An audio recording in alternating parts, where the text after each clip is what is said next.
Alright, bafethu ngibingelele, welcome back to my YouTube channel. If you are new, please don't forget to subscribe and also like my videos bafethu. Kunodaba ke olishaqisa ke igazi ngamanye ke amazwe lapha ke kutholakale omunye ke weyinsizwa lapha ke ngizothi uthe mayehlolwa kwatholakala ukuthi ke unesinye ke isifo esingajwayelekile neze ukuthi ke siphathe ke abantu nje.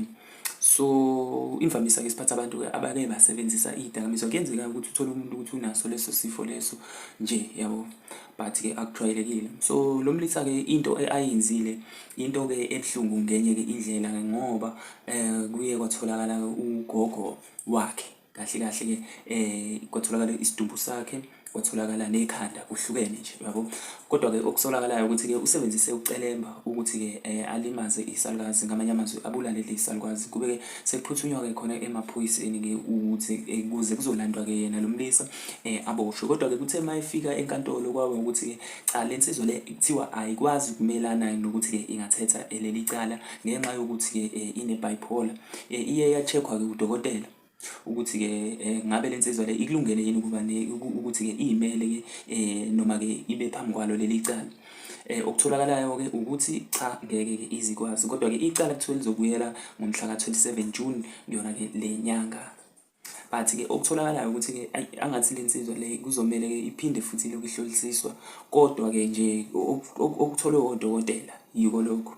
But ke abantu ke abakhona bathi ke bengakaze ke aveze izimpawu zokuthi umuntu ke ongaba nobungozi emphakathini, yize noma ke eke wawumuntu osebenzisa ke izidakamizwa ngaphambilini, waphinde futhi wahamba izindawo lezi ke ekuthiwa ke indawo ezelapha ke abantu kade ke becwile kakhulu ke kwizidakamizwa. So into ke egcine yenzeka ukuthi ke ubesebenzisa ke amaphilisi athile ukuze ke akwazi lo mlisi ukuthi ke overcome yona ke lenkinga yakhe nazo ke izidakamizwa. But ke kutholakala ukuthi lawo maphilisi lawo ekugcineni ke agcine nawo eba nomthelela ke othile ke kuyena. So into ke egcine yenzeka yiko ukuthi ke mabefika abantu noma amaphoyisa afica ke isidumbu sikagogo loyo egenda ke ikhanda laso ke isalukazi kuthiwa ubeligendiswa kwebhola. So that means lowo muntu loyo ke kukhomba ngokusobala ukuthi kukhona ke ukona ukuphazamiseka okukhona emqondweni.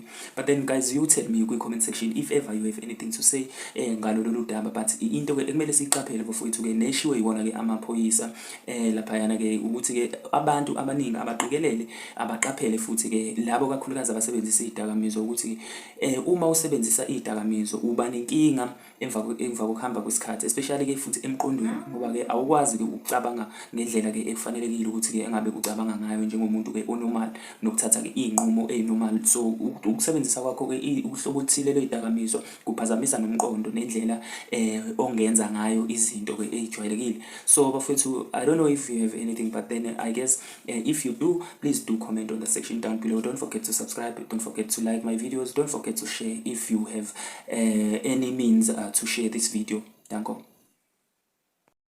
So esingakusho nje ngamafuphi ukuthi ke lesi sigameko senzeka lapha ya endaweni yakhona ke ePinetown, so ke ise KZN. Kodwa ke insizwa le kushuthi ke isaqashiwe, basayicaphile ukuthi ke mhlambe ke ingaphunyuli lapho ehleli khona noma ke egadwe khona. Abantu ke abaningi especially bomndeni bakhulume kona ukuthi ke bona into abayifisayo ileyo ke abake bayisho la ngaphambilini ukuthi ke bacela iprivacy kulesi sigameko, nokuthi ke njengoba beshilo ukuthi ke lolu daba lolu luthanda ukuthi ke lube ngaphezulu kwabo. So abakwaziyo bona ukuthi ke lensizwa le ibingakhomba ukuba inkinga, nokuthi ke ibingakhomba ukuthi ke ibe umuntu oyingozi. Bagcine lapho nje bathi ke okunye abakwazi ukuphawula ngalo lolu daba. So guys, you tell me what you think on the comment section down below. Thank you.